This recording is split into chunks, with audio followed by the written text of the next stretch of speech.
Bonjour, la leçon d'aujourd'hui s'articule au sujet du western dans le cadre du module les genres cinématographiques. Et d'abord, il va falloir situer les origines du western. Vous êtes en train de voir une image du premier western qui s'appelle Le vol du Grand Rapide.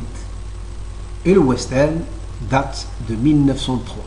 Le premier film western réalisé par Edwin Porter. Voilà l'affiche du film Le vol du Grand Rapide, le titre original étant The Great Train Robbery.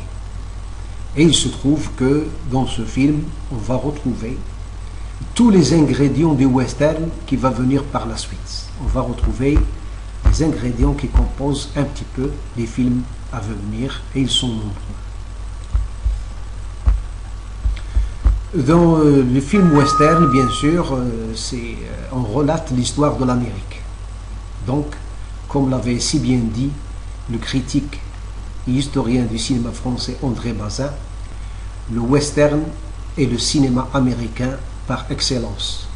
Et il se trouve bien sûr dans le western, dans beaucoup de westerns, on va retrouver un petit peu l'histoire de l'Amérique elle-même, et avec les conquêtes qu'elle a connues d'ailleurs, sachant que les Américains sont d'origine européenne, qui ont envahi l'Amérique, et bien sûr ils avaient fait toute une conquête de l'Amérique en occupant les espaces qui appartenaient déjà aux Indiens. Sur la photo, on voit Buffalo Bill avec Geronimo, et ce sont deux grandes légendes du western qu'on va retrouver dans beaucoup de films américains. Dans cette première leçon, on va s'intéresser surtout au western américain, sachant que par la suite, à partir des années 60, va surgir un autre type de western qui est le western européen, auquel on va consacrer toute une leçon. Et il se trouve aussi que le western, bien sûr, c'est des personnages qui portent des armes, d'où la création de tout un plan qui s'appelle le plan américain. Le plan américain, comme vous êtes en train de voir, et il s'agit de saisir des personnages jusqu'à la hauteur de la ceinture, c'est-à-dire jusqu'au genou, tout en essayant de montrer les pistolets. Et bien sûr, les pistolets, les armes à feu, qui sont autorisées par la Constitution américaine, doivent être montrés dans tous les westerns. Donc on va cadrer les personnages jusqu'à montrer leurs armes, jusqu'à montrer les ceintures, comme vous êtes en train de le voir dans ce film américain. Et bien sûr, l'histoire, le western, c'est aussi l'espace. C'est l'espace, sachant que l'Amérique dispose d'un très très grand espace, presque un continent américain. Et il se trouve que dans les westerns, on va tourner dans beaucoup de régions désertiques. Et comme les rocheuses sont les montagnes désertes qui vont servir beaucoup de décors, pour beaucoup de décors naturels pour les films américains. Vous voyez déjà sur cette image un cow-boy qui est saisi dans un plan général, dans un décor naturel. On se trouve bien sûr sur les rocheuses américaines. L'espace étant un élément fondamental de la constitution et la conception du western américain. Bien sûr, ce n'est pas la première fois qu'on va s'intéresser à l'espace américain. Déjà, les peintres, bien sûr, essayaient d'esquisser l'espace américain avec toutes ses composantes naturelles et humaines. Comme vous êtes en train de voir, il y a toute une caravane qui emprunte un sentier sur un espace vaste américain avec des animaux de différentes races, les chevaux, il y a des taureaux, des moutons. Tout cela compose l'espace américain. Donc l'espace américain, dans sa dimension naturelle et humaine. Et les caravanes, comme vous l'avez bien constaté dans beaucoup de films, doivent traverser un petit peu et même affronter les dangers qui surgissent de ces montagnes. Généralement, c'était des Indiens. Voilà un tableau montrant si bien les Rocheuses avec en présence toutes des Indiens d'ailleurs, qui sont les premiers habitants de cette région. Il n'y avait pas que ça, il se trouve aussi que on va constituer beaucoup de décors. Toutes les grandes majors, comme la Paramount, la Columbia, la Warner Bros, la MGM, toutes ces majors vont s'intéresser au genre western. Et ils devaient construire au niveau de leurs studios des studios fabriqués avec différentes composantes comme l'hôtel, le saloon, le bureau du shérif, la prison. Tous ces éléments-là doivent être présents dans un western classique. Donc il y a deux volets. Il y a le volet d'abord décor naturel, mais il y a aussi des décors artificiels. Mais on sait aussi que le western, c'est une question de légende. On va retrouver beaucoup de personnalités légendaires qui ont réellement existé et qui vont devenir l'objet de films, de beaucoup de films. Sur la photo, on voit Buffalo Bill. Buffalo Bill, c'est effectivement une personnalité qui a existé, qui a affronté les Indiens. Et bien sûr, tenant compte un petit peu de ses exploits, on va le retrouver dans beaucoup de films. Comme par la suite, d'ailleurs, il va consacrer toute la fin de sa carrière à faire le cirque, c'est-à-dire essayer de raconter ses exploits face aux Indiens. Il y a beaucoup de films autour de ce personnage légendaire qui est Buffalo Bill, des films joués par Charlton Heston, par Joel McCrea et par même Paul Newman. Et bien sûr, les Américains devaient affronter les Indiens. Certains Indiens sont devenus célèbres parce qu'ils ont fait face à cette conquête, à cette invasion américaine. Donc, ils ont d'origine européenne parce que les Américains sont venus de l'Europe, les Blancs, pour pour conquérir les espaces et chasser même dans les réserves les Indiens. Parmi les célébrités indiennes, on va retrouver Geronimo. Geronimo qui a été l'objet de beaucoup de films, on va le retrouver dans beaucoup de films de western, portant même son nom, Geronimo, des films qui s'appellent carrément Geronimo, des films avec des rééditions, avec des remakes même. Il y avait aussi une personnalité légendaire qui s'appelle White Earp. White Earp, c'est quelqu'un qui était un bon tireur, disons, qui devait éliminer facilement ses ennemis. Et White Earp, qui est devenu une personnalité légendaire de western. Beaucoup de films ont été conçus autour de ce personnage. Vous voyez là une image réelle de White Earp. White Earp, par exemple, un film qui s'appelle carrément White Earp, joué par Kevin Costner. C'est une récente production américaine. Mais auparavant, bien sûr, il y a eu beaucoup de réalisations autour de ce personnage légendaire. Il y a aussi le personnage de Jesse James avec ses frères, qui a été, jusqu'à une date récente, on avait consacré un film américain dans les années 2000 autour de ce personnage qui a réellement existé. Vous êtes en train de voir une image réelle de Jesse James, qui a fini ses jours assassiné par un de ses amis, cherchant une récompense qui était d'ailleurs la récompense assez forte dans le cadre du Wanted, c'est-à-dire un personnage recherché. Mais bien sûr, les lettres de noblesse du western, on les doit à des pionniers du western, c'est-à-dire à des pionniers, des réalisateurs américains qui ont consacré une grande partie de leur carrière à la réalisation de films western. On voit là le pionnier John Ford. Donc John Ford qui a à son actif 150 films et qui n'a pas fait que des westerns, des films aussi d'autres genres. Mais il se trouve qu'il est devenu le pilier du western parce que, compte tenu du nombre impressionnant de westerns qu'il a réalisé, mais aussi parce qu'il a mis sur le chantier des films qui sont devenus, relèvent aujourd'hui des classiques du cinéma. Il n'y a pas que John Ford, il y a aussi Raoul Walsh qui a perdu son œil droit lors d'un tournage, d'un film western. Et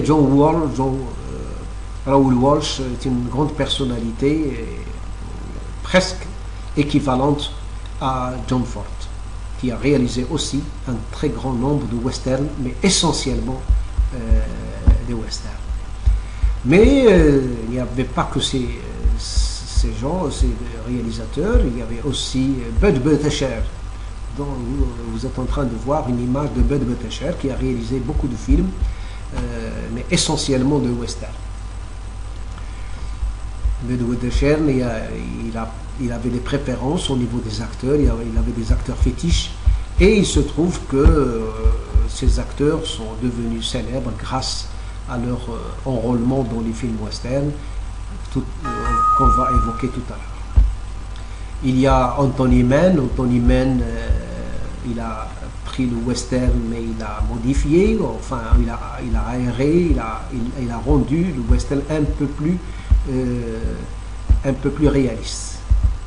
Et Anthony Mann, on lui doit aussi des films. Son acteur fétiche, c'était Henry Fonda.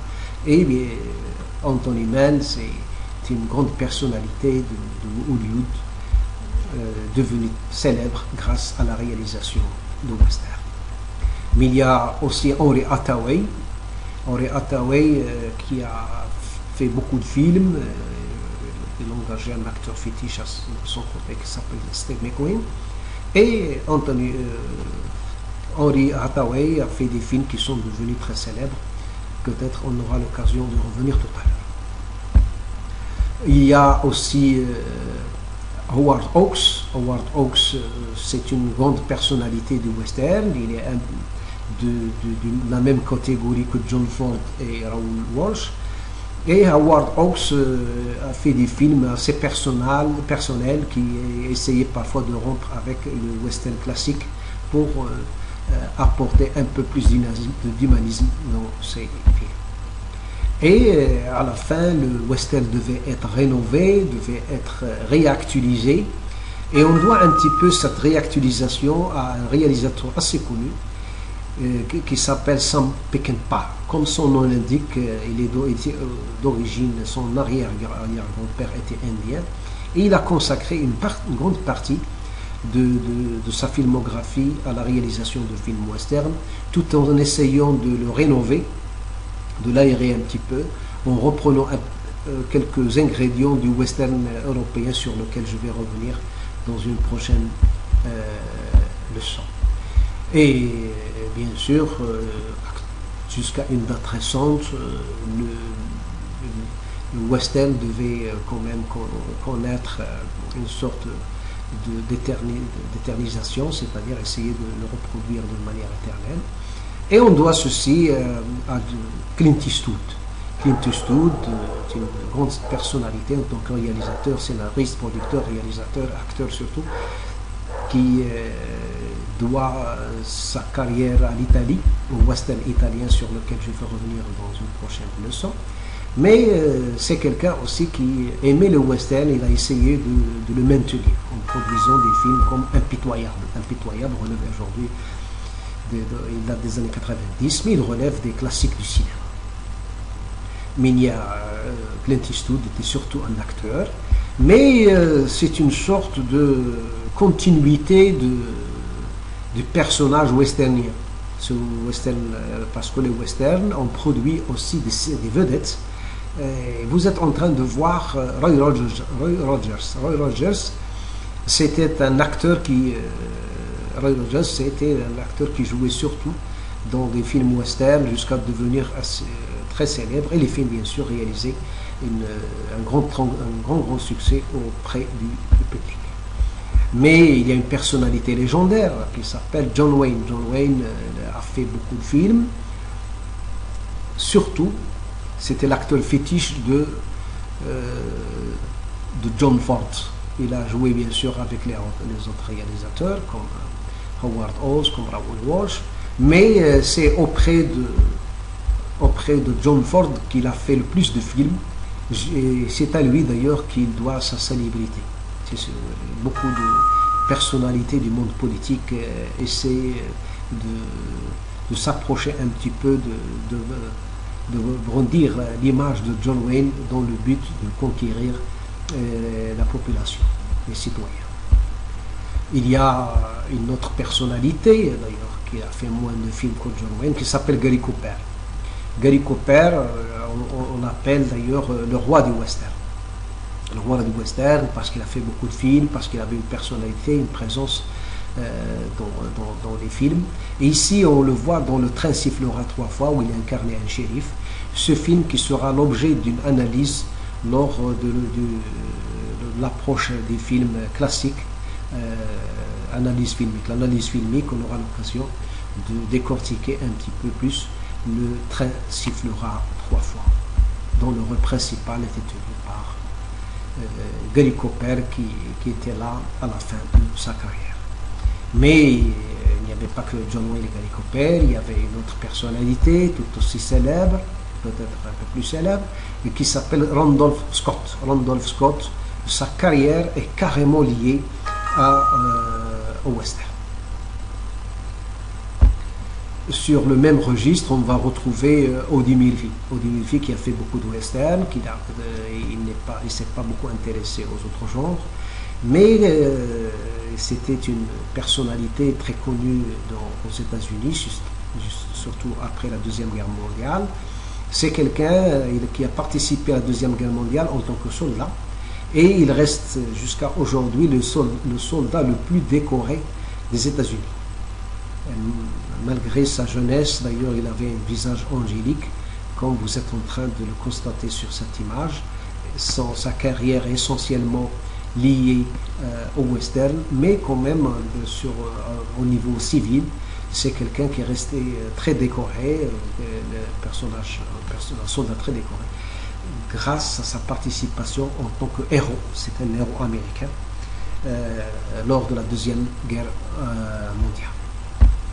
Sur le même registre, bien sûr, on va retrouver un petit peu Glenn Ford. Glenn Ford, c'est une personnalité importante d'Hollywood. Il n'a pas fait que des westerns, il s'intéresse aux autres genres.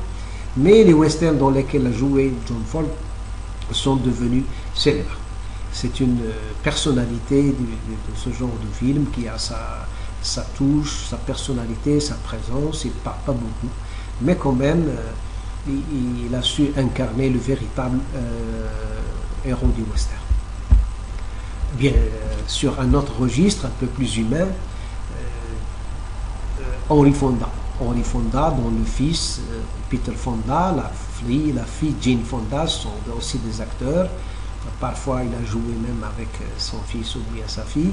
Et Henry Fonda était l'acteur fétiche d'Anthony Mann, comme il a joué dans des films western. Il n'est pas bien sûr que le western, c'est quelqu'un qui a joué aussi avec Hitchcock par exemple, mais dans les films, il a commencé, disons, sa véritable carrière auprès de John Ford, dans le film Les raisins de la colère, qui est un classique du cinéma américain. Et il se trouve que John Ford, bien sûr, on va le retrouver dans une prochaine leçon, car il va jouer aussi dans des films,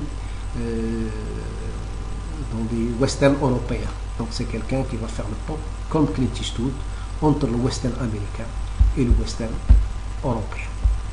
Certains acteurs du western, bien qu'ils n'étaient pas des vedettes, comme Ronald Reagan. Ronald Reagan était un acteur de seconde zone, c'est-à-dire un acteur, rarement il a joué le rôle principal, mais en tant qu'acteur de second plan, c'est quelqu'un qui avait participé à un grand nombre de films, jusqu'à se présenter aux élections présidentielles et gagner même la présidentielle américaine, c'est quelqu'un qui est resté un bon bout de temps en tant que président des États-Unis américains. Ronald Reagan était un acteur hollywoodien assez connu. Mieux que Ronald Reagan, Alan Ladd, dont le fils actuellement dirige une très grosse boîte de production. Et c'est quelqu'un qui a joué dans beaucoup de films, comme vous le voyez là, dans le film Shane de George Stevens, un film très très connu qui relève des classiques du cinéma américain. Et c'est parce qu'il a aimé le western, il a aimé les héros du western que Clint Eastwood a joué dans beaucoup de films américains. D'abord, qui avait commencé sa carrière en Europe à partir de 1964, en jouant dans le film européen pour une poignée de dollars, film italien, Sergio Leone. Et bien sûr, en retournant, après avoir joué dans 3 films italiens sous la direction de Sergio Leone, il va regagner les États-Unis pour incarner l'inspecteur Harry Callaghan, comme il va être dirigé par Dan Siegel et John Sturges dans des westerns et devenir lui-même réalisateur en réalisant des films qui sont très très connus et qui ont réalisé d'ailleurs beaucoup de succès. Avec lui-même très attaché au western, il va réaliser Impitoyable, Unforgiven, et c'est un western qui renoue avec les classiques du cinéma américain, en particulier le western américain.